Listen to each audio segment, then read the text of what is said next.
us in to his busy schedule to hear some words of Yisairis on the sugya of Kibud Aveim. It's wonderful to be able to be back at Heichal again. I usually have the privilege of being here twice a year around the Yomim Tovim. So to be back this additional time for a special event is really extraordinary. B'rshus the Rav Shlita. And I'm sure the inspiration of the Lamda Shashir on Kibud Aveim was tremendous. Hopefully we'll be mechazik ourselves with this exquisite one of the Dibrais. It is impressive steak at 9 a.m.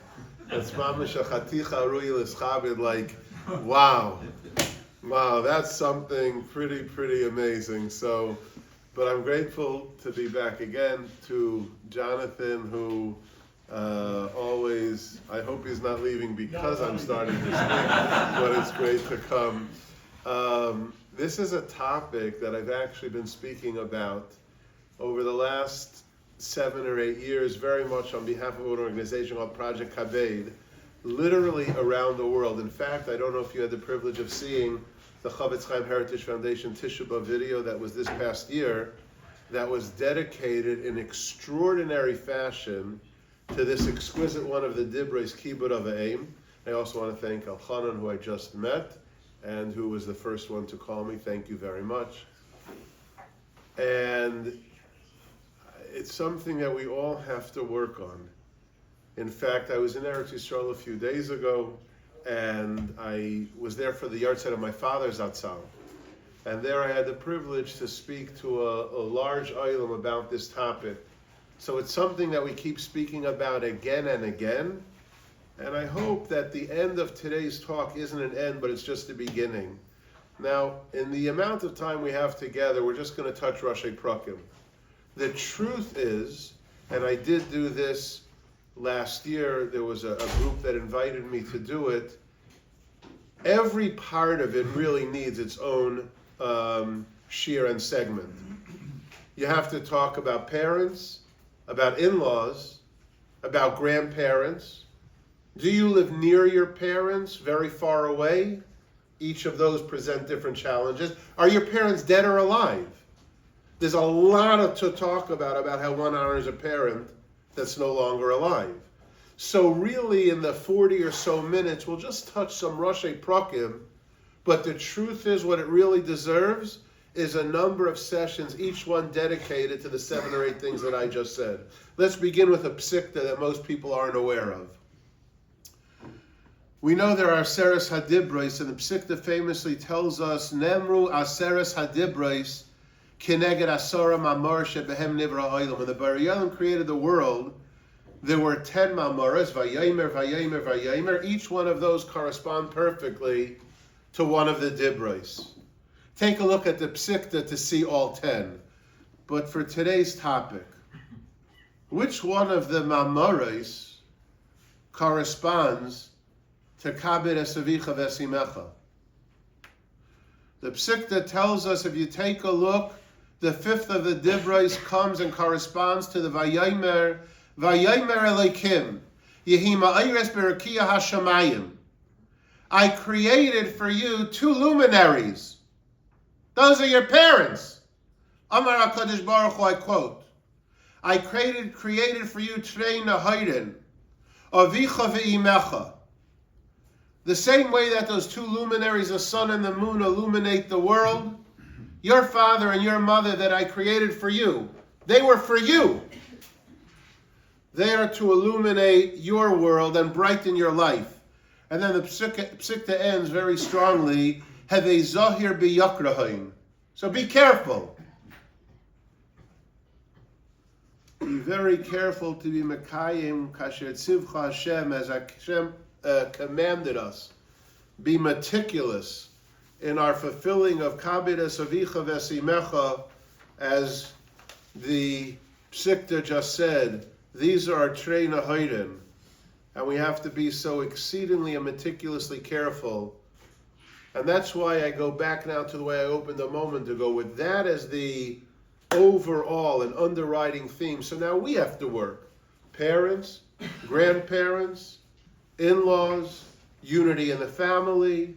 They're alive, they're not alive, they're young, they're elderly, I'm taking care of them. I live next door to them, I live very far away from them, and the list constantly goes on. And I am not saying, and you'll hear again, I don't know how much we can get into it now, there are certainly times that you could find it challenging. Sometimes it's very challenging. But get it from the beginning. These are the two luminaries, the two lights that Hashem said, they're your parents. And the Ribbono Shel Olam knows exactly what he's doing. You get it? So now that you know you have to be exceedingly careful, and it could come with challenges and difficulties, let's start going through whatever Rosh Prakim we can, and maybe we'll evolve into something that will be done over many parts. Certainly anyone, the Rav Shlita, whoever it is, it's just something that needs to be spoken about.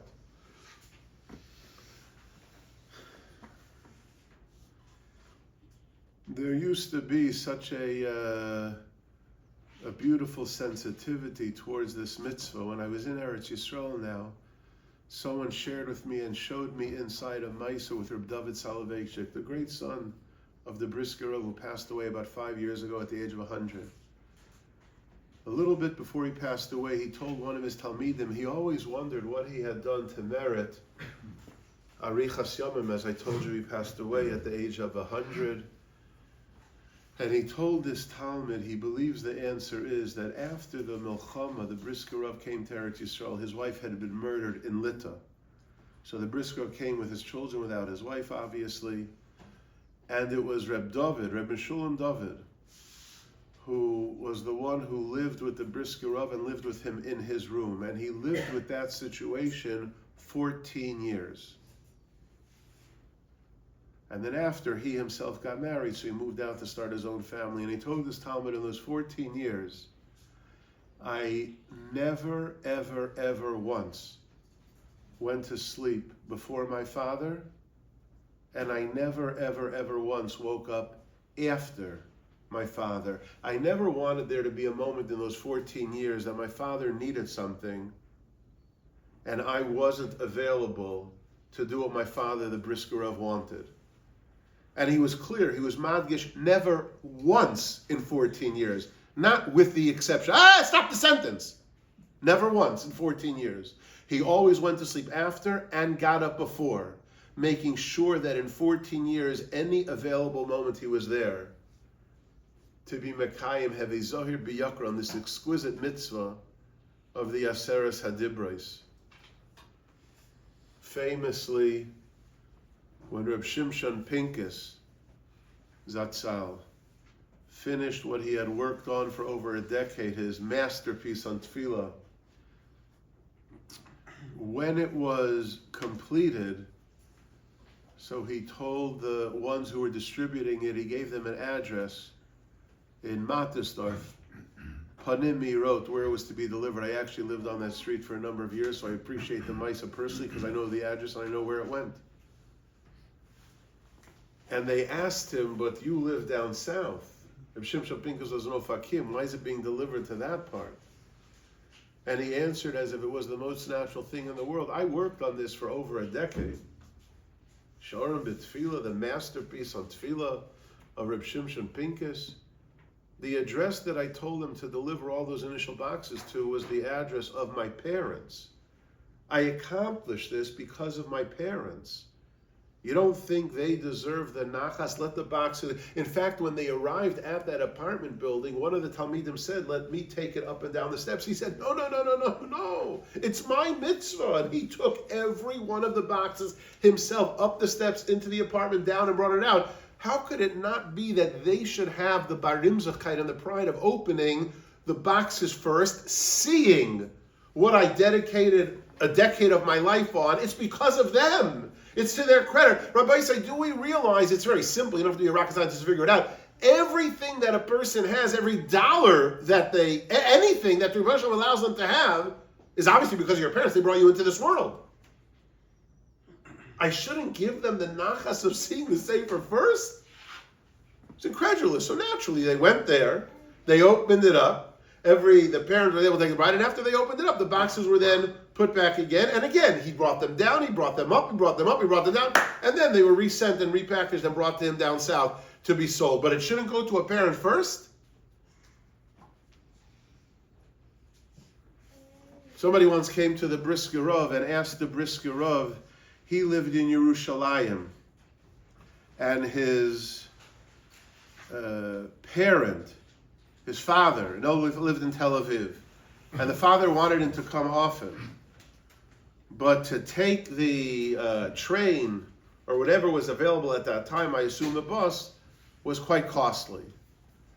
And he didn't necessarily want to spend the money. He wanted to make sure for the Brisker Rav that he understood the halacha correctly, that it was the father's responsibility. Indeed, the Gemara says, Kibud ab mishalav. You have to know exactly what that's referring to, but the point is that those expenses, especially if there are expenses at the end of life, comes from a parent, not from a child. Again, that wasn't a halachic comment. I quoted to you the Gemara.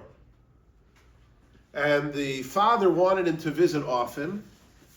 The father wasn't able or wasn't willing to pay, but he didn't want it. It's whatever it costs, but to do it every day or every so often, he didn't want it.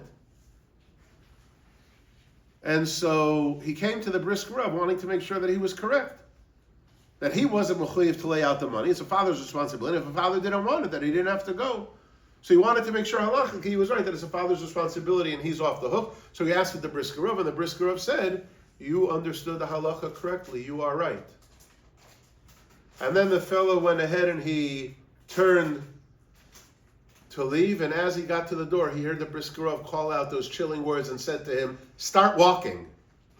Now, if you know anything about brisk, and you don't have to know anything about brisk, the Brisker Rav wasn't making a vitz, he wasn't making a joke, he wasn't saying a light comment, that you know, even if you didn't learn a brisk. He meant it. No, you don't have to pay. But heavy zahir b'yakraim. This is your obligation. Start walking. No, he's trying to Tel Aviv. Hear me out. Start walking. Not a vitz. He's telling you halacha.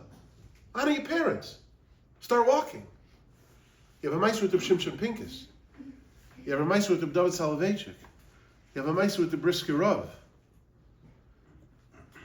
On a personal level, I mention this around the world, and people say they're very inspired by it. I'm living in South Florida almost 55 years. I grew up in Miami Beach. My sisters and I, when our father, Hagoyin HaTzadik Reb Mordechai Shapiro, if it was a weekday and we saw he was leaving the house and he was dressed in his big day Shabbos, and we knew that it wasn't to a chasana or some obligation that required Shabbos begadim. Growing up, we as children knew if it's a weekday and he's wearing Shabbos begadim, that means one thing, that our father is going to the airport to pick up Bubby and Zaidi. You're going to pick up your parents not wearing big day Shabbos? Are you for real? You're picking up Ephraim b'Yakraim? Train a hiring that I gave you? Of course it meant I'm going to the airport to pick up my parents. It was like second nature to us. You're going to pick up parents from an airport not wearing big day Shabbos? I don't know. Today, does everybody do that? Or today, so happy you're coming, can't make it, I have a conflict, here's an Uber. I mean, not just a regular Uber, but like Uber, Lyft, souped up. No, I wouldn't give you a share. It's only making one stop.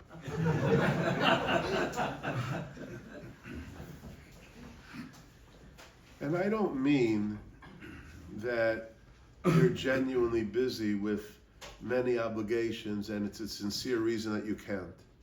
Often when I start this talk, I say, could you find a rare exception to everything I'm going to say? Possibly. I'm not speaking for the exceptions. You want to talk about the exceptions? Call me. Speak to your Rav Shlita. Find out about the exceptions. But don't come listening and saying, well, there are exceptions. You're going to pick up a parent not wearing big... So what happened?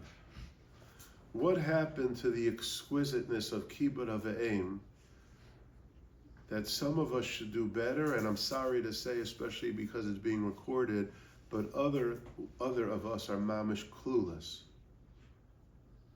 There are many answers to that question. I'll just present to you one or two that might be at the root. And I speak about this topic because I hope I can do this mitzvah better. I try. I really, really try. One answer is based on a pshat that I've actually said in the shul here a number of years ago before Yom Tov, but I think it's very applicable. If you take a look by the Daled Minim, Rabbi Cheskel Banet Minaitra points out, 3 of them get extraordinary treatment. The esrog. If a person could, they'd spend a Hain Rav on an esrog. If you could, pre-Eitz Hadar, spend what you can, you should. But it's mamish treated majestically. The lulav. I'm not the oldest person in the room, I don't think, but when we were growing up, the lulav we put in that plastic, bag. Today people are mamish renting a tank to protect their lulav. Hadassim. The amount of time and effort that a person puts into the hadassim, and if they could, they should. Certainly. What did the Arava do wrong? The Arava, you ever go to a Meicha Daled Minim? If you spend enough on the other 3, I'll throw the Arava in for free. Take the Arava. 2 days later, it's a brach, it's a blush, it's a hagid. Take Arava. What did the Arava do wrong? So we answer so powerfully because where did they come from? Esrogim for us come from Pardesim and Eretz Yisrael, or from different places off the coast in Italy, the Amalfi Coast. What about Lulavim? Many of them come from Egypt. Where do Hadassim come from? Hadassim come a large degree from the Orient. Where do Aravas come from? Maybe not here in South Florida, but up in the tri-state area in Canada, many people get their Aravas from their own backyard. And what you have in your own backyard, you tend to take for granted. That which comes from overseas, the unique and the mystique, and it should be. But don't take for granted what you have in your own backyard, which is obviously those in your life that are nearest and dearest. Most notable on that list, your Trei Nahayden.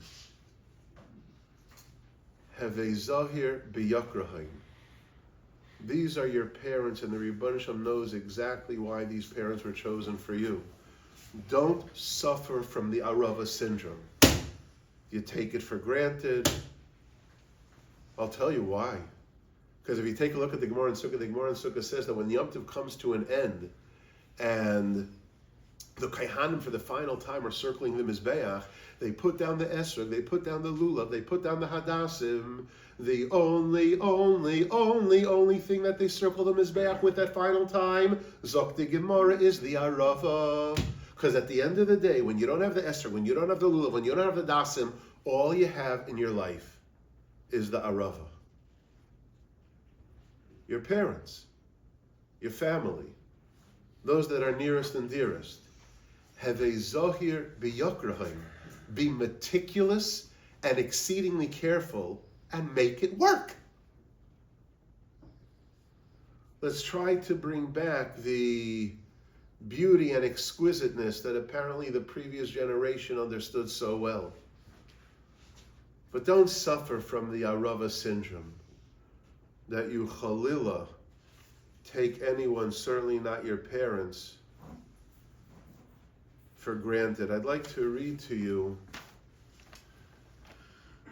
I have the original at home, so I copied it over on this sheet of paper. It's a postcard. There used to be something called postcards. You want to know what it means not to suffer from the Arava syndrome? Not to take your parents for granted? Might I interject before I read this to you? A dear friend of mine, wonderful, wonderful Yid, Reb Shlomo Meyer, who lives part of the year with us in North Miami Beach. Very wonderful, distinguished gentleman. About 40 years ago, he told his chevra something. Until today, they've told him, Reb Shlomo, it's the best piece of advice that you've ever given us. About 40 years ago, he told his chevra, call your parents and call them often. Because there will be a day that you'll pick up the phone to call, and there won't be anyone there to answer that call. So read my lips. Call them often. But don't suffer from the Arava syndrome. Until today, they have said it's the best piece of advice. And I want to make something clear that I probably should have said from the beginning when I gave 7 or 8 different parts to this incredible, exquisite mitzvah. It really relates to different people at different levels. Some of the people are hearing the words here in Heichel or may hear the recording if it's people hear the recording. They might be bochrim or girls at that stage in their life, still single. It might be those who are just starting their own life. How about those that are in their 30s or 40s and they're raising children of their own? And I get it. Super, super, super busy. How about those who might be in their 50s or 60s and the parents are in the 70s, 80s, and 90s, have to take care of elderly parents? We just did 4 different, very, very different age levels. How does Kibud of Ephraim apply to each and every one of those? But don't suffer from the Arava syndrome. In this postcard that was written, my father, Zatzal, went to Eretz Yisrael. And he wrote this postcard, which I said I have at home. It was the first visit to the Kaisel, when you were able, now that the Kaisel was in our hands, back in our hands, he went to visit it. And here is what he wrote. I quote, "Dearest Daddy and Mommy, the first night I was here in Eretz Yisrael, I simply couldn't control myself. And at 1:30 a.m., I took a private taxi from Bnei Brak straight to the Kaisel. I was there davening from 2:30 till 4:30 a.m. Daddy and Mommy, I davened for you both. May HaKadosh Baruch Hu hear all of the tefillos. For I am forever indebted to you for having brought me into this world, so that now, 39 years later, I'm able to soar way, way out of this world with fierce love, deep affection, and heartfelt emotions." And my father signed his name. Now that's what Kibud of Ephraim is about. That's the fulfillment of Hevi Zohar B'Yakrahim. That's what it means not to suffer from the Arava syndrome. It's expressing to your parents, everything that I have, that the Rebbeinu Shalom has given me, obviously could only be from the people that brought me into this world, because if I wasn't in this world, I couldn't do anything. I am forever, forever, forever indebted to you. Now that's not suffering from the Arava syndrome. Is it sometimes difficult? Is it sometimes challenging? Yes, we already spoke about that in the beginning. But what's your frame of mind? Sometimes people ask shilas to their Rav, and they should, about so much. Kashrus, tzedakah, shalom bayis, chinuch banim, tzedakah, chesed mishpat shilas. Do you ask shilas about Kibud of Ephraim to your Rav?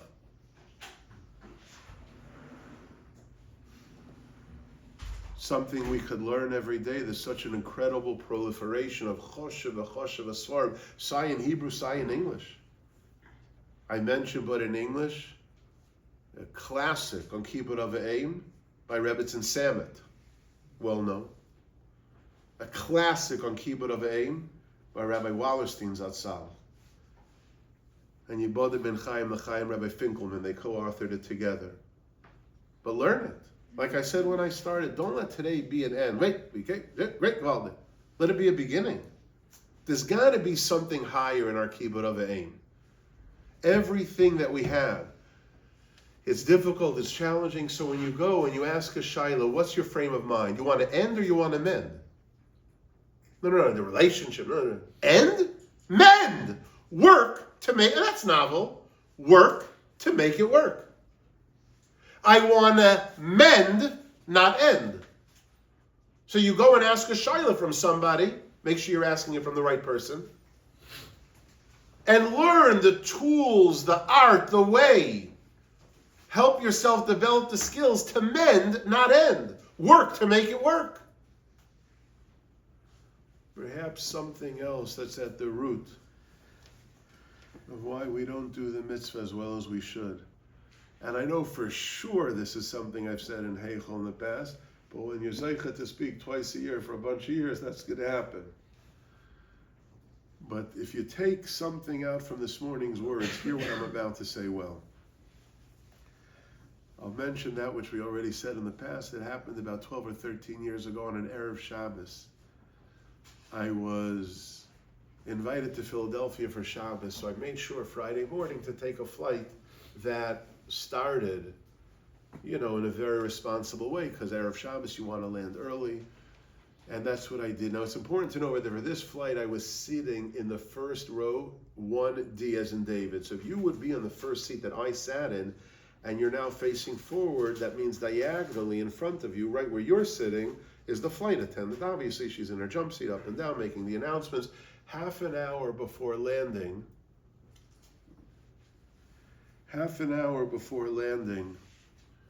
the seatbelt sign was illuminated. I travel from time to time, so I know the announcements pretty well.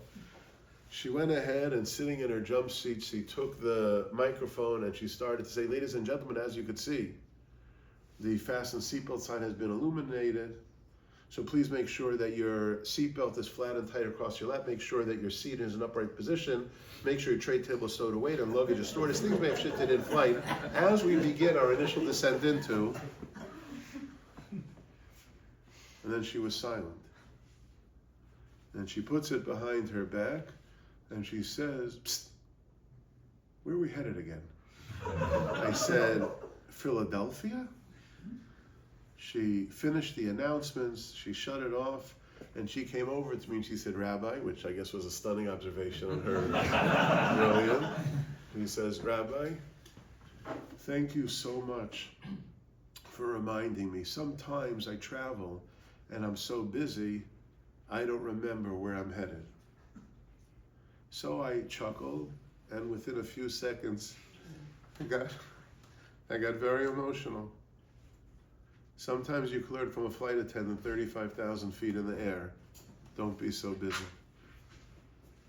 In fact, if you take a look at the Mesilas Yesharim Perek Beis on the words Tichbad Avoda, the Mesilas Yesharim says on those words, Paro was brilliant, diabolical, evil, but brilliant. Tichbad Avoda doesn't mean that he gave us difficult labor. Tichbad Avoda means that he kept us so busy and busy and busy and busy and busy that we didn't stop to think, what am I doing in this world? In fact, I must tell you as an aside, a certain Rav heard this story, and he had his mother. Now she's no longer alive, but at the time she heard it, I think she was in her 90s, she heard the story. She told her son, who's a very well-known Rav, to tell me the next time you speak to Rabbi Shapiro, tell him he's forgetting the most important part of the story. Now, I don't want to make the same mistake again, but I was intrigued. I asked the Rav, what did your mother say I'm leaving out? What's the most important part of the story? She said, the takeaway of the story is that when you don't know where you're headed, ask your Rav. That's what you should take out of the story. I think the Rabbanim could certainly appreciate that. You don't know where you're headed. You don't know how to fix the situation. It's very difficult and challenging. So here's something novel. Ask your Rav. Don't be so busy. Think back to the different groups that I spoke about, the ones who are single and looking to get married, the ones who just started their family, the ones who are raising children of their own, the ones who have to take care of elderly parents. Don't be so busy. A few years ago, when I was in Eretz Yisrael to speak on this topic, I was talking to my Rosh Hashiva, Harav Yankov Eliezer Schwartzman Shlita, grandson of Rabbi Aaron. It was just Rabbi Aaron's yahrzeit base Kislev on Shabbos. And I was talking to my Rosh Hashiva Shlita about this topic, and he was telling me extraordinary maises, vignettes, divrei Torah, and my Rosh Hashiva's wife, Rebbetzin Schwartzman, was in the kitchen. She overheard exactly what the conversation was about. She came and she said, I would like to tell you a story. And I've used the story many times. Rebbetzin Schwartzman told me that when her parents lived in Yerushalayim, her parents were elderly, she went to visit them often. She went to visit them daily. Heve Zohir b'Yakrahain. And every day the visit was a half hour, and at one point during the visits, it lasted for however many weeks, months, years at once, her father and mother turned to her and said, Biti, at kvar holechet?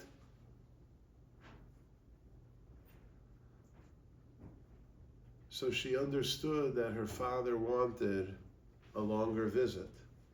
The next day she doubled the visit, I heard this from her herself, to 1 hour. And every day the visit, whenever she went, was an hour. And he never, ever repeated again, Biti at kfar holechet. She understood, don't be so busy. Now, if I stopped the story there, that would be pretty amazing. But I would be shortchanging you what I think is the most dramatic part of the story. It's a great story. Don't be so busy. She doubled it from half an hour to an hour. And he never said again, Biti at kfar holechet. Who was her father? Who was my Rosh Hashiva's father-in-law, Ritzon Schwartzman's father? Who was it?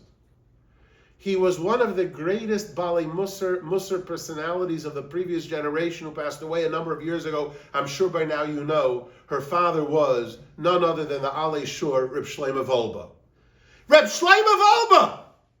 The great Bal Musar of our generation, Reb Shlomo Wolbe, he wanted more time from his daughter. Biti at kfar holechet? If Reb Shlomo Wolbe wanted more time, Kal v'chomer b'bnei shel kal v'chomer, what about us? What about our parents? Don't be so busy. If Reb Shlomo Wolbe wanted more time from his daughter, no? What about us? Don't be so busy. Remember what Shlomo Meyer said. But make sure, Hevei Zohir b'Yokrahim. And there are a few more things that I want to share with you, but again, part of me feels badly. We didn't touch upon in-laws. We didn't touch upon grandparents. We didn't touch upon alive, not alive. There's so much. But let today be a start, not an end.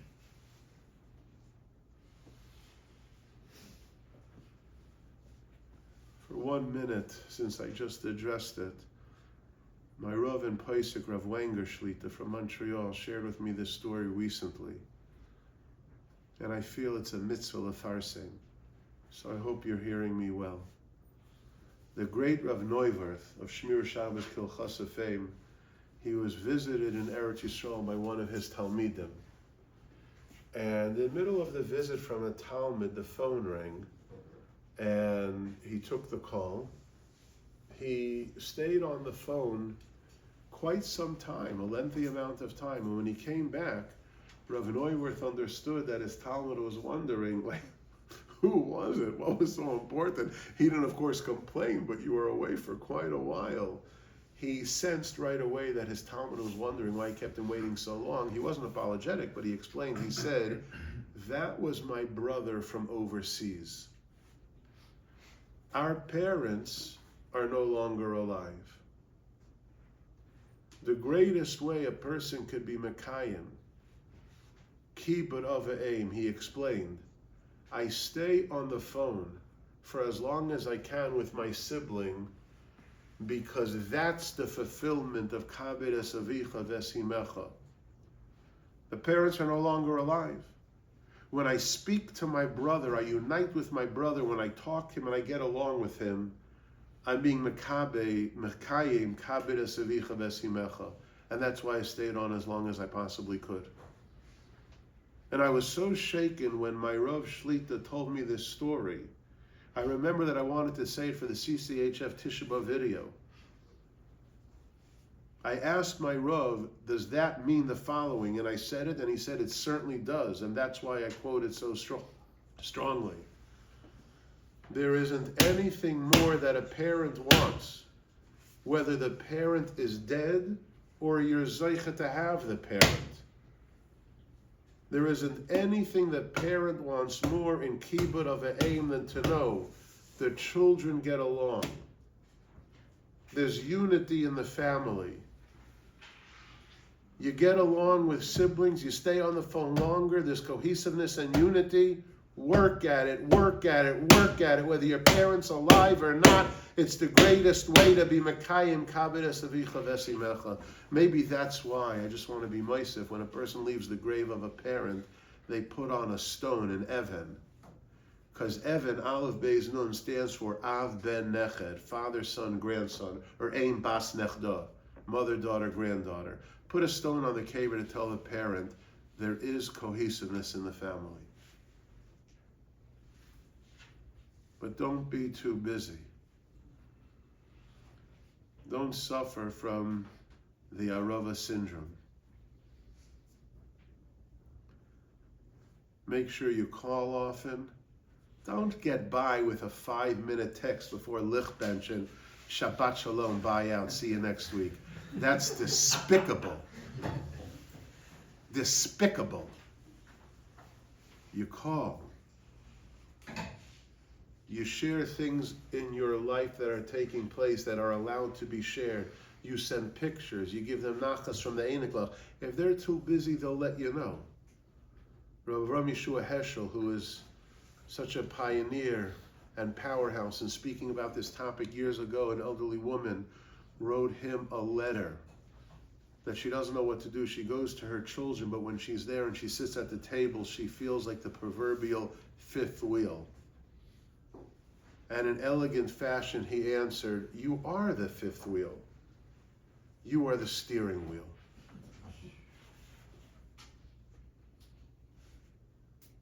Heve zohir biyakrahim. Most of the time, the parent has advice and knows better.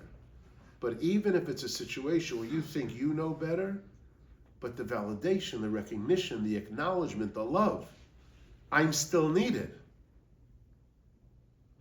Make sure that they're your steering wheel, and make sure your kids know it, by the way. A number of years ago when I was in Eretz Yisrael, speaking about this topic, a woman came over to me and told me one of the most incredible stories. This year, you're talking about a week ago when I spoke, I said I want to tell you a story that a woman told me. It's incredible. When I finished, the woman came over to me and said, "I'm the one who told you the story." I said, "I hope I said it well." Then she introduced herself to me as a daughter of Reb Shlomo, a daughter-in-law of Reb Shlomo Zalman Auerbach. Paisek Hadar Reb Shlomo Zalman. I'm speaking to his daughter-in-law. And she came to me last week and said, "You said it correctly." Decades ago, when she was newly married, Reb Shlomo Zalman lived in the home of his in-laws. At this point in time, it was their home. The mother-in-law of Reb Shlomo Zalman, an elderly woman, was alive. Reb Shlomo Zalman was there, and his children. It was Erev Pesach. That means his daughters and daughters-in-law were the grandchildren of this elderly woman, Reb Shlomo Zalman's mother-in-law. And she tells me, newly married, she noticed that every few minutes, her sisters-in-law, the other grandchildren, with a pen and a pad of paper, went into the back room where the elderly grandmother was, and she, being newly married, followed them. This is Erev Pesach.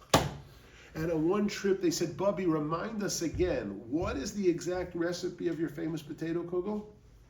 And they wrote it down meticulously, the onions and the flour. And then like 5 minutes later, they were back, and she even told me what the things were. She told me exactly, meticulously, which sister-in-law asked for which ingredient. She just told me now. Remember, which one asked for the gefilte fish recipe? Bubby, a famous gefilte fish recipe. And then back and forth for the charaisas. Back and forth, back and forth. Does it make a difference how much apple and cinnamon ratio is in the charaisas? It's going to change your Yom Tif if you have disproportionate onions and oil in your potato kugel? The answer is yes. She explained to me, because this is a woman that for years and decades had a Pesach and hosted a Pesach and ran a Pesach, and now she spent her Erev Pesach in the back room. So you go to her every few minutes and say, "How do you make your charaisas? How do you make your fish? How do you make your potato kugel?" Because it gives a person a sense of validation, of recognition, of acknowledgement. This is the fifth wheel.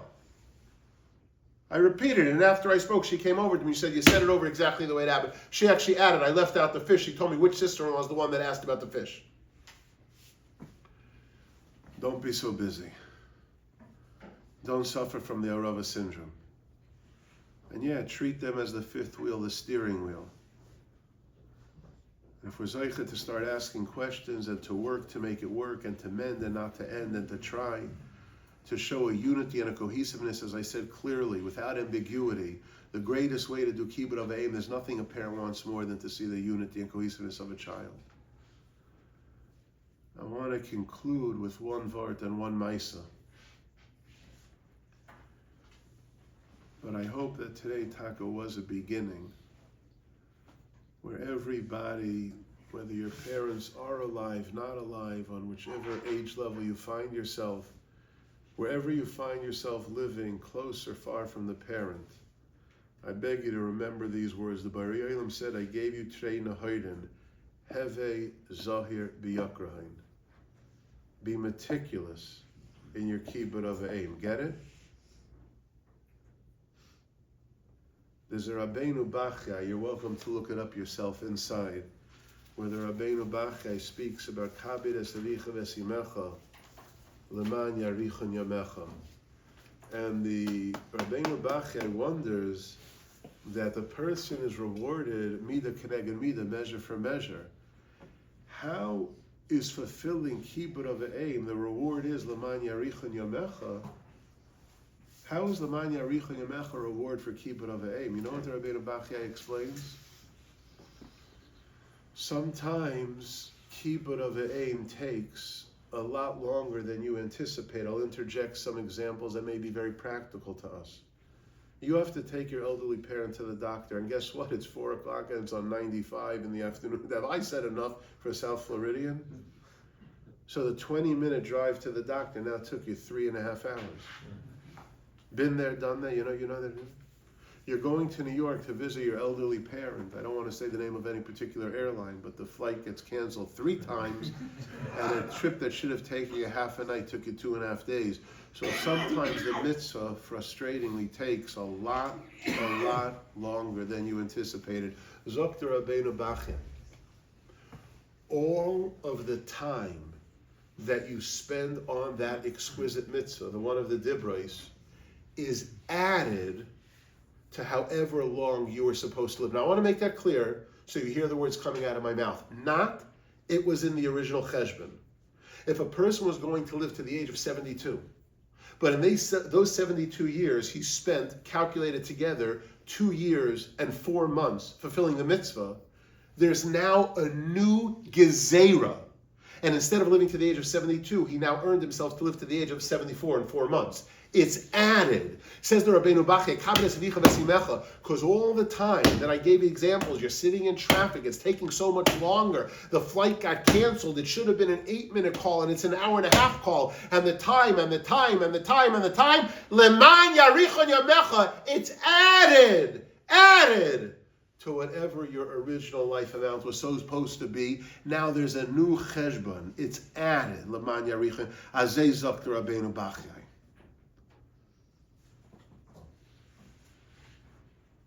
As an aside, when I mentioned this Rabbeinu Bachai to somebody in Hollywood that I was speaking to a little while ago, whose parent passed away, a family member shared with me about the woman I was talking to. They told me she'll be too modest to tell you, but we want to tell you that at the end of her father's life, over a number of years, he had to go to a doctor hundreds of times. And the one you're speaking to, his father just passed away, she never, ever once let him go himself. There was not one appointment that she didn't take her father to. And I thought maybe they meant like 96% of the time, so I grilled them 3 or 4 times. I couldn't move them or shake them. This woman never missed taking her father to the doctor hundreds of times. Let me end with a Maisa. Happened a bit ago, based in Tel Aviv. There's a woman who went to the doctor, and the doctor sadly told her she has 6 weeks left to live. And she seemed to casually brush it off. So he felt she's not in touch with reality. So he said, no, I'm telling you, you have 6 weeks left to live. Obviously, he's a doctor, but he meant as far as medically he knows. And he wanted her to prepare herself for the end. But no matter how he said it or worded it, she just wasn't buying into it. He said, lady, you're out of touch with reality. Medically, it's 6 weeks, and it's over. And she shrugged it off, and she said, I have an insurance policy. So he asked her what it was, and she said, my elderly mother lives in my home with me, and I take care of her. So you're mistaken. So he very kindly said to his patient, I appreciate the emotion of honoring father and mother, but you have 6 weeks left to live, you must know. She left the office, but she seemed to be right. Because her mother lived an additional 4 years. And every day of those 4 years, she took care of her mother beautifully. 4 years. And then after 4 years, her mother died. And 6 weeks later to the day, the daughter passed away. Obviously, everything is up to the Ribbono Shel Olam. And Hashem decides how long. Everything is only the Ribbono Shel Olam. But we hope to merit the Siyata D'Shmaya. We hope to remember that all of the time that we spend, and sometimes it's a lot of time, and it's at an inconvenient time, and it's this, and it's that, and it's everything, but remember, L'man Yarichon Yamecha is one of the extraordinary rewards of this exquisite mitzvah. May it be the will of the Ribbono Shel Olam that all of us, on every age level, learn to take this Train Nahirin that we were given to brighten our lives more seriously. Have a Zahir B'Yakrahim. May we be Zaycha to ask Shailas, to learn some of the Svarim that we mentioned, to be able to raise the bar, remember every one of the Maisos we said, Rav Volba, Rav David Soloveitchik, Rav Shimshon Pincus, the Briskirov, Rav Shlomo Zalman, Va'oid, Va'oid, Va'oid. At least raise the bar and awareness of what this mitzvah should be. And in the schus that we're zeicha to bring us to greater levels of Kibud of aim, let it bring us, that's the guf of the mitzvah, let it bring us to the neshama of the mitzvah. And the neshama of the mitzvah, I believe it's from the Shlach HaKadosh, the neshama of the mitzvah is to have greater closeness and honor of Avinu Shebashamayim. Hatzlacha Rabbi.